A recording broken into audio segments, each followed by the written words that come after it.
Gracias, diputado presidente.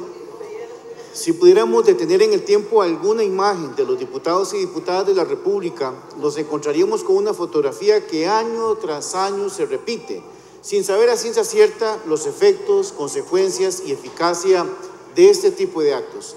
Tenemos al menos 15 años en esta Asamblea Legislativa de estar repitiendo este ritual. Para abonar a la discusión, nos tiene aquí el artículo 181 de la Constitución Política, un artículo anacrónico de por sí. Debiéramos preguntarnos, ¿qué entendieron nuestros asambleístas constituyentes por proceso de liquidación del presupuesto en la Constitución del 49? La liquidación del presupuesto es un proceso muy sencillo, un ejercicio contable, ni siquiera financiero. El presupuesto es una autorización de gastos y una previsión de ingresos.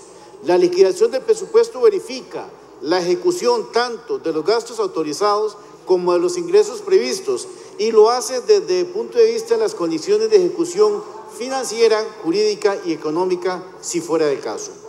Nos tiene aquí también el artículo 52 de la Ley de la Administración Financiera y Presupuestos Públicos, que de alguna manera viene a intentar solventar ese vacío anacrónico del 181 constitucional. Al menos debería incorporar, además de la liquidación del presupuesto, la evaluación de los resultados de los programas que el presupuesto en sí contemple. Señala la Contraloría, y lo viene haciendo desde hace varios años, que hay discrepancias entre lo devengado y lo pagado en las cuentas contables. Efectivamente, hay un problema entre el concepto de lo comprometido, lo devengado y lo pagado. Nuestra presupuestación se basa en lo devengado. Cuando se calcula el déficit fiscal es, por lo tanto, el déficit devengado, tal y como lo destacó el diputado don Henry Mora Jiménez el pasado martes en esta misma sala. Es necesario indicar, además, que el artículo 89 del reglamento de la Asamblea Legislativa establece la función de vigilancia y fiscalización permanente de la hacienda pública con el concurso de la Contraloría General de la República como la razón de ser de la Comisión Especial de Control, Ingreso y Gasto Público. Aún así, por distintos motivos que la Contraloría debería profundizar, y si no lo hace, nos corresponde hacerlo a nosotros y particularmente la Comisión de Control de Ingreso y Gasto, sobre cuáles son las verdaderas razones, las causas de estas inconsistencias e incoherencias entre los montos devengados y los montos pagados incluidos en el presupuesto. Pero ir al fondo de estos problemas es lo que realmente debería hacer la Contraloría a través de instrumentos como este informe. Y si no, insisto, en forma supletoria, hacerlo nosotros. A lo mejor al país y a este plenario le haría bien elevar el nivel del debate parlamentario. Aquí el problema es la indefinición sobre qué entender como un sano principio de manejo de la hacienda pública, pues los gastos corrientes son erogaciones no recuperables que no incrementan la capacidad productiva en el mediano plazo y largo plazo, por lo que no deberían financiarse con recursos provenientes del endeudamiento. Aquí hay varias preguntas de fondo que deberíamos estarnos haciendo si escogemos la ruta del sano debate sobre esto. ¿Qué es capacidad productiva? ¿Cómo entiende la Contraloría la capacidad productiva? ¿Cómo la entendemos nosotros? En realidad es y debe ser un concepto de inversión, un concepto de capacidad productiva no solamente economicista propio de la economía clásica. ¿Qué pasa con la ingente formación de capital? ¿Qué pasa con la ingente formación de capital humano a la cual justificadamente como país, como nación y como sociedad dedicamos millonarias cantidades de dinero? ¿Son o no son parte de la capacidad productiva? ¿Aumentan o no las capacidades productivas y la productividad de un país? Ese concepto referido a inversión se nos quedó en el siglo pasado. Así lo sigue arrastrando la Contraloría y que aquí en este pleno se repite. ¿Qué es gasto corriente? Según lo que acabamos de leer, un gasto en sí mismo. La invitación es a mirar más allá de lo estrictamente contable, frío y tecnócrata. Otro elemento a valorar en este tema es lo referido a la Ley de Presupuestos y de la Administración Financiera. Si hay en Costa Rica regla fiscal o no.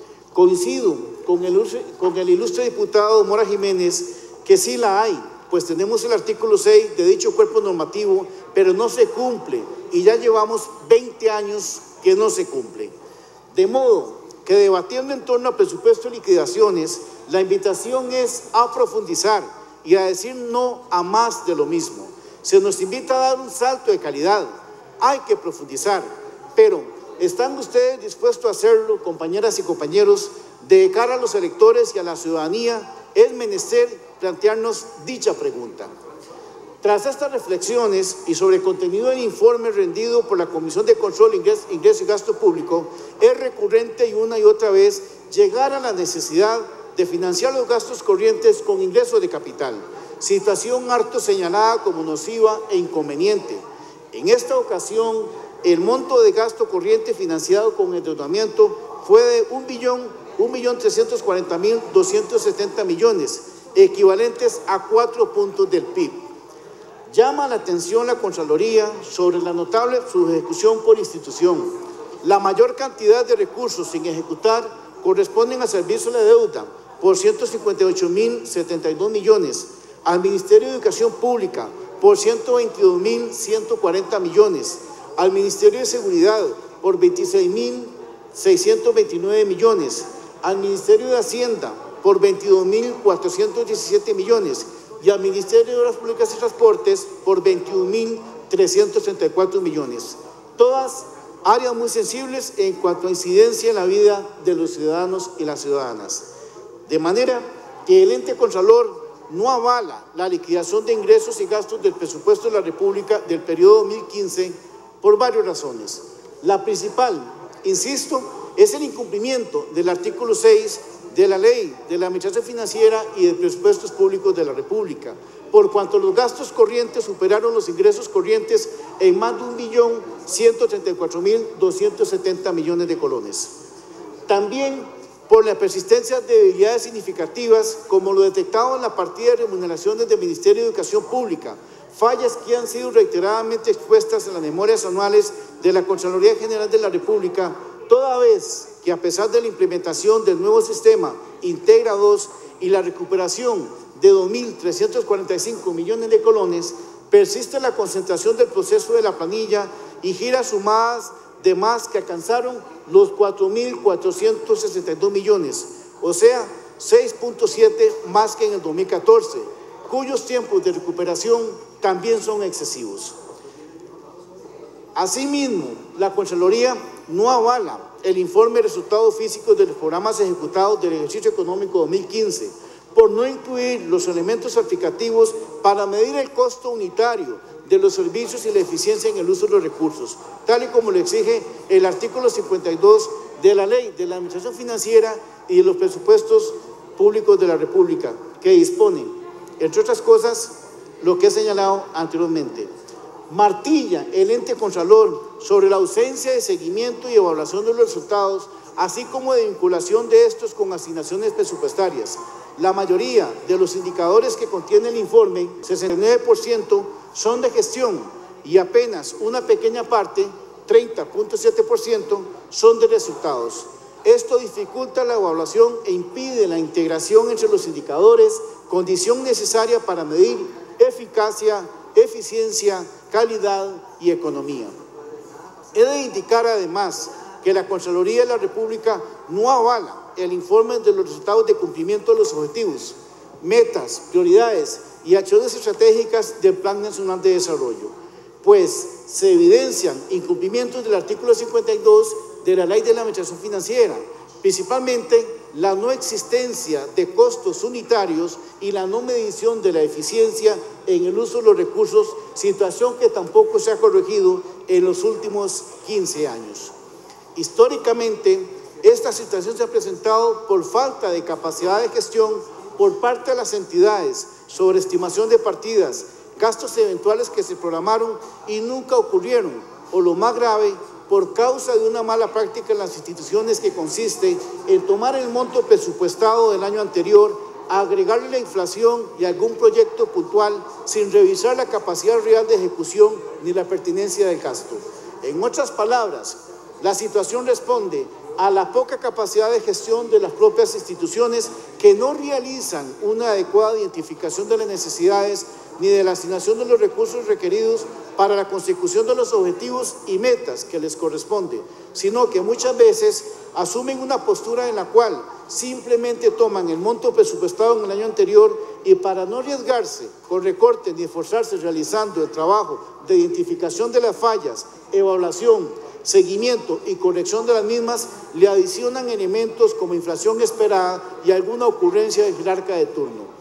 Durante la última década, el incumplimiento del artículo 6 ha generado que más y más recursos provenientes de la deuda sean utilizados para financiar los gastos corrientes.